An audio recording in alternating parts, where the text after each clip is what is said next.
In 2010, a mentally ill man was sentenced to a prison in Florida for a non-violent drug offense. And though he was just in prison for a short amount of time, it was what he experienced inside that would make this case so disturbing.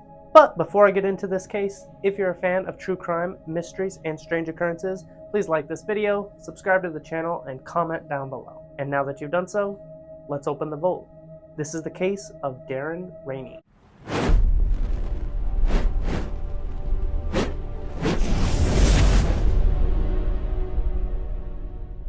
In 2010, Darren Rainey was a 48-year-old homeless man living in Florida. Life had not been easy for Darren over the past 5 decades because not only did he grow up very poor, but Darren struggled with mental illness for much of his life. In fact, Darren had been diagnosed with schizophrenia, which is a mental illness that can make somebody paranoid, nervous, and see things and people that aren't there. And so these things made it very difficult for Darren to maintain employment, and he would go from place to place picking up work wherever he could and finding different places to sleep night by night and just basically doing whatever he could to survive. And to any regular person walking by, they would probably look at Darren as just a regular person on the street and not pay much attention because that is the unfortunate situation for far too many people in America. And so while living in this not so ideal situation, Darren did his best to make the best of everything in his life. And one of the things that helped Darren cope with the stress of his life and with his mental illness was, shall we put it, illegal substances, i.e. drugs. Now once again, this may not be surprising, but it did make Darren a perfect target for you know who. So in 2010, Darren would be arrested for a non-violent offense and was taken out of society and placed into the Dade Correctional Institution in Florida, where he was sentenced to serve a 2-year sentence. But once Darren was inside this prison, he quickly began to notice some very disturbing things that went on inside Dade Correctional Facility. Namely, some of the guards were known to use ruthless tactics to either punish or harass or to subdue inmates. So whenever anything went wrong or the slightest rule was broken, these guards would not hesitate to use batons, pepper spray, and other weapons to beat and subdue these inmates. And being a non-violent offender or being mentally ill obviously did not protect Darren from this kind of treatment. And even though Darren did his best to be a model inmate and kind of keep to himself, Darren would find himself being repeatedly targeted for this kind of rough treatment from a lot of the prison guards. But still, Darren made the best of it, and being a religious man, Darren would spend as much time as he possibly could, as much time as he would be allowed, just sitting in his cell and reading his Quran. That is, until, seemingly without reason, some of the guards would actually take his Quran away just a few months before he was set to be released from the prison. And when this happened, Darren actually became very anxious and agitated, and even though he was taking medications to help keep his schizophrenia under control, Darren began to have episodes. Until at a certain point, Darren just kind of lost his mind and he couldn't stand the amount of horrible treatment that a lot of the prisoners, including himself, were being subjected to. And so eventually, Darren just decided he was going to do something about it. And whether it was because of his schizophrenia or if he was just trying to send an FU message to the prison, Darren decided to defecate in his cell and began to spread feces all over the place. And of course, as soon as they saw this, the guards would burst into his cell and yell like, "What are you doing?" And they would pick him up and they would drag him out of his cell and take him to the showers. And as he was being led away to the showers, Darren was just thinking that this had been a great joke, and one of those sorry losers was probably going to have to clean that up. And so these furious guards were dragging Darren to the showers, and they would pass by one open shower and keep walking and pass by another open shower and keep on walking until they took Darren to this one very specific shower and they threw him inside. And Darren had no idea why the guards had taken him past so many open showers and seemed intent on throwing him in this one specific shower. But as soon as some of the other inmates that were around that area saw where Darren was going, they immediately knew what was happening.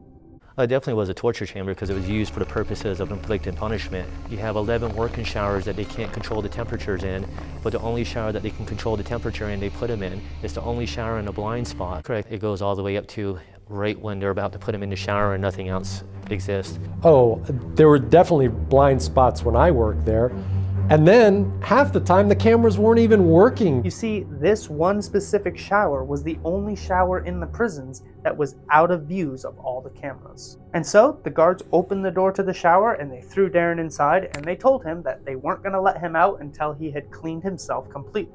And then they slammed the door and they walked away. And so Darren just thinks to himself, okay, whatever, makes sense, and he turned on the water and began to wash himself. But very quickly, as Darren's washing his body, he starts to feel the water coming out of the shower head, and it seems to be getting hotter and hotter. And so confused, Darren turned around and he tried to fiddle with the knobs and to try to cool down the water that was pouring on him. But for some reason, nothing he was doing was cooling down the water, and still it kept getting hotter and hotter as it poured onto his body, and to the point where he was in excruciating pain because the water was just so hot. So he jumped out of the way of the shower and tried to stand in a position in the shower to where the water wouldn't be pouring directly on him. But the shower space that he was in was actually so small that Darren couldn't quite completely escape the water, and he was still being splashed by this very hot water as he tried to fiddle with the knobs and cool down the water. Because you see, as some of the other inmates were already aware, this particular shower was not like the other showers in the prison. Instead, this particular shower had been rigged up so that all of the controls of the shower were actually operated from the outside. So the guards on the outside were able to control everything from the water flow to the temperature of the water.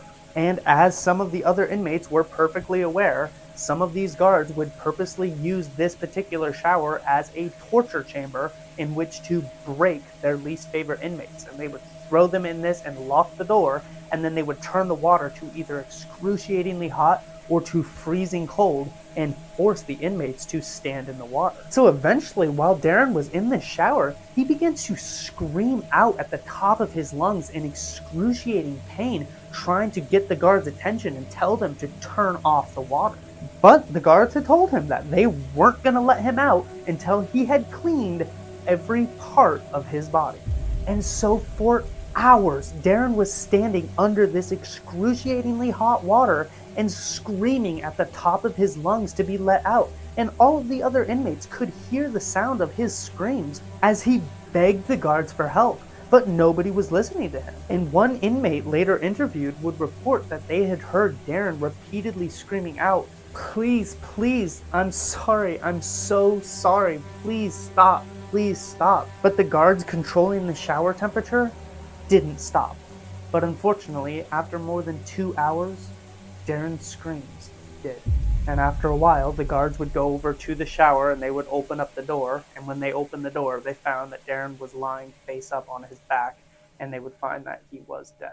And not only was Darren dead, but the water had actually been so hot that bits of skin and flesh had actually begun to fall off of Darren's body and were left stuck in the drain and on the shower. Similar to, what happens to like a chicken leg when you boil it.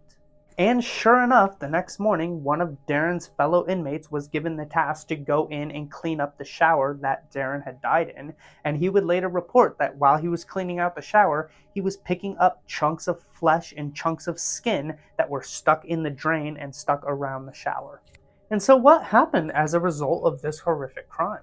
As it would turn out, the next day, the MDPD crime scene unit came into the prison to conduct an investigation on how an inmate had died in prison custody. And so these investigators would come into the prison and they would interview all of the guards and the sergeant who had taken Darren to the showers, and they would sit down and they would take some notes and listen to their version of the events. And so after listening to everything the guards and the sergeant had to say, they would take some notes and they would say, okay, I think we have everything we need for our report. And then they took Darren's body down to Dr. Emma Lou, who was the chief medical examiner.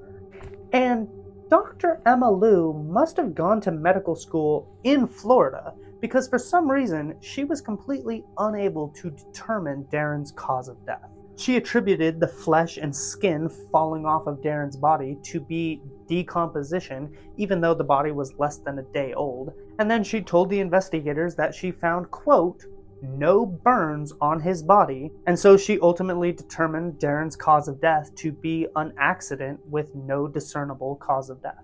Perhaps he had just taken too much schizophrenia medication and had somehow had a heart attack. Who knows? No one knows. Case closed. And that was what Darren's family was told, that he had just had a heart attack.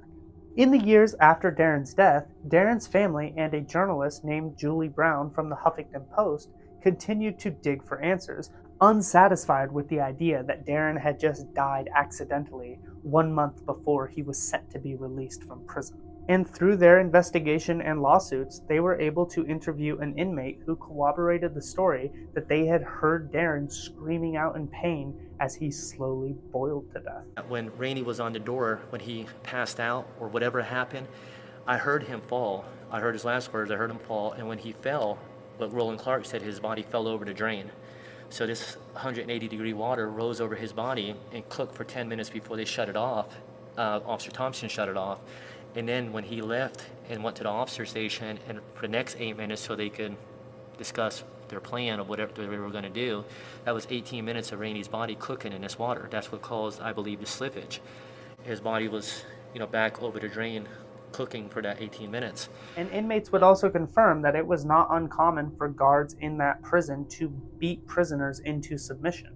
And many said that that particular shower that was out of the range of cameras was often used as a torture chamber in order to break inmates. To this point, these investigations and lawsuits have actually resulted in no criminal charges being filed. And in fact, a few of the guards who allegedly participated in what happened to Darren have since been promoted to federal law enforcement positions. But these investigations and continued reporting have left to some benefits, namely allowing us to get the truth out about what really happened to Darren Rainey.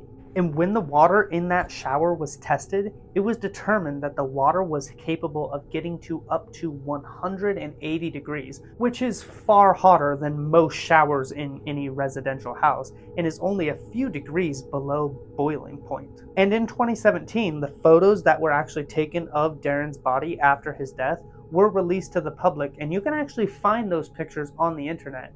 But let me warn you, some of those pictures are so gruesome that I can't even show them on YouTube. But if you Google Darren Rainey's name, you're likely to come across those photos. But even if you decide not to, which I can't blame you for, let me tell you, it definitely does look to me as if his body had been severely burned.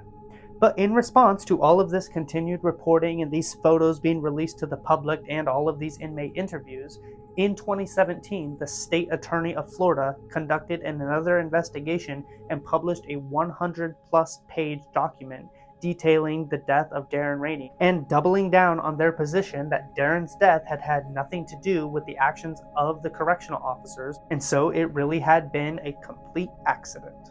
This incredibly strong and determined statement might be slightly undercut by the fact that the state did actually agree to pay Darren's family $4.5 million taxpayer dollars. As one does once you've completed a thorough investigation into yourself and concluded that you've done nothing wrong. And so, unsatisfactory as it may be, this is where our case concludes. So that's it, guys. Thank you for watching this episode of Storybolt. Go down in the comments and let me know what you thought of this case. This one was actually really difficult to do, and in researching this case, I just couldn't believe all of the things I was finding. Why do you think the criminal justice system could come together in such a way that just seems so unjust? To this day, Darren Rainey's cause of death is still considered undetermined, and one inmate interviewed had this opinion as to why this easy case had never been solved. Now, if this was anybody other than who he was, I believe that this would have came right away. If this was somebody in society, but I've pushed this to everybody that because of who he was, mainly a prisoner, he's black, he's mentally disabled, he was a Muslim. In my opinion, his life is of no value to the majority of people. Not everybody, but the majority of people. Honestly, I don't even know what to say about this case, so I'll leave it to you guys in the comments. Thank you so much for watching, and I will see you next time. But until then, be safe out there.